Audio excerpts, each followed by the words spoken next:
Thank you, President Victor, for your kind words. Also, thanks to my parents, Nancy and Keith, Sister Andrea, and Brother Emmanuel for all their support these past 4 years. Additionally, thank you to the staff, administration, and faculty who have nurtured my talents and challenged my boundaries. A special thank you to my Mercyhurst moms, the one and only Sarah Allen, and those at the Health Center, Pat, Becky, and Kate. I would be remiss if I did not also wish all the moms a happy Mother's Day. Happy Mother's Day.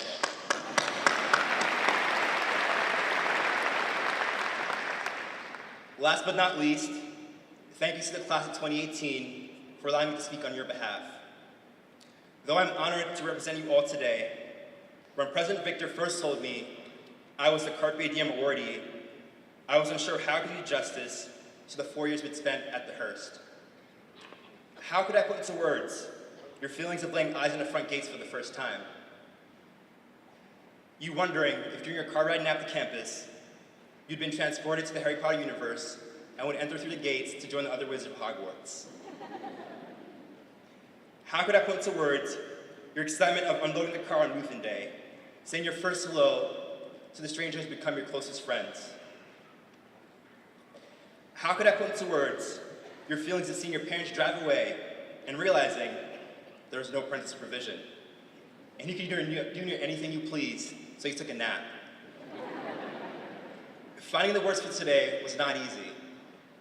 2 weeks after graduation, at my wit's end, trying to think of profound sentiments about closing this chapter of our lives, starting anew, and making a difference in the world, I stumbled on a quote by the author of the Chatham School Affair, Thomas H. Cook. Cook tells the story of attorney Henry Griswold and the tragic events at the Chatham School which changed his life forever.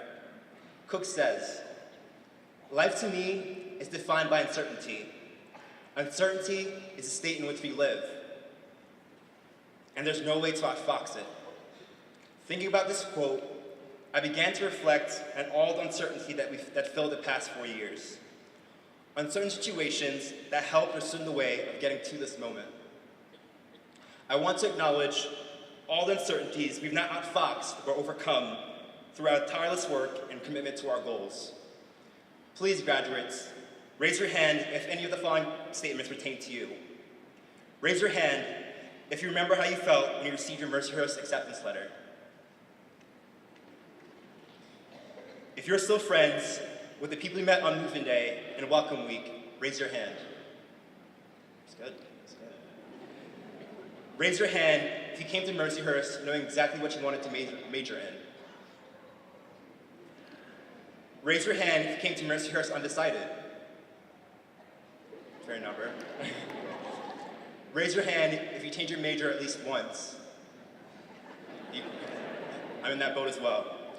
Raise your hand if you received a C or lower on a test or quiz during your time at Mercyhurst. Come, be honest, be honest. All right. If you stayed up late until 2 in the morning to study, finish a paper, or just procrastinate, raise your hand. There we are. Raise your hand if you're in a theater production. Raise your hand if you volunteered for a service project. Raise your hand if during your time at Mercyhurst, you found the courage to come out as part of the LGBTQIA community.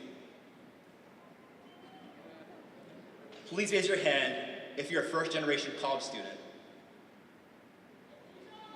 If you work summers and part-time jobs to pay for your education, raise your hand. Kudos. Raise your hand if there are moments you thought you would not get to this point. Parents, you can raise your hand too. It's been a long 4 years. Thank you all for raising your hand.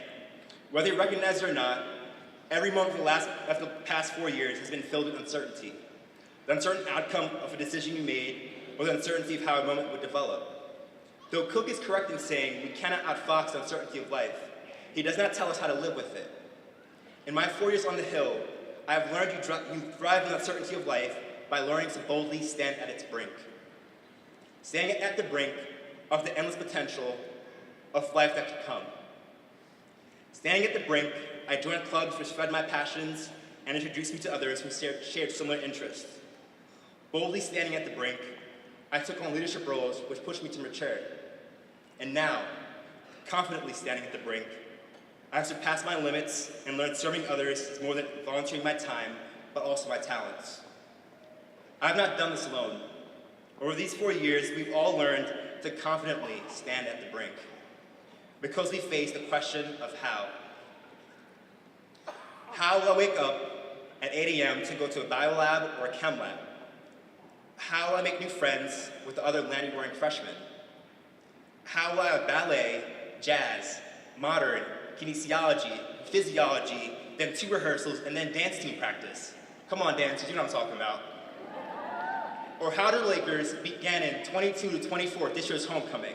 They passed the ball to Brad Novak and let him run for over 100 yards. That's how. Novi! And more importantly, how do we survive through 4 years of never-ending snow?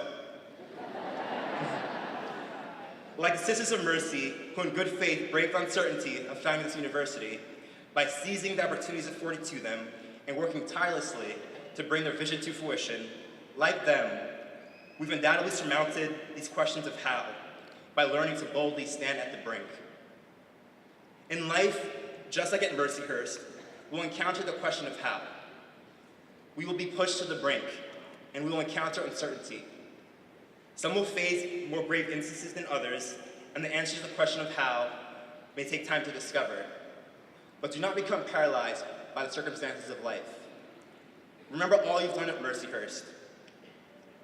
You've learned you have the capacity to restore human dignity and expand social relations.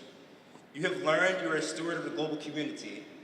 You've learned to exercise your intellectual creativity in the search of a meaningful life.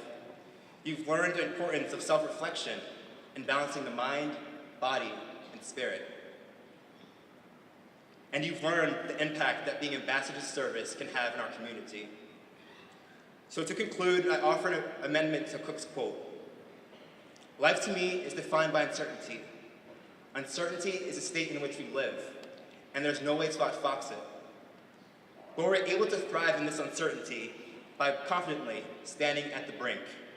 So after today, after you walked across the stage to receive your diplomas, packed your car with all you accumulated over the past 4 years, and said goodbye to your closest friends who were once strangers, when faced with the question of how, when pushed to your brink, to thrive in the uncertainty of life, remember all you've learned and done at Mercyhurst, and seize the day. Thank you.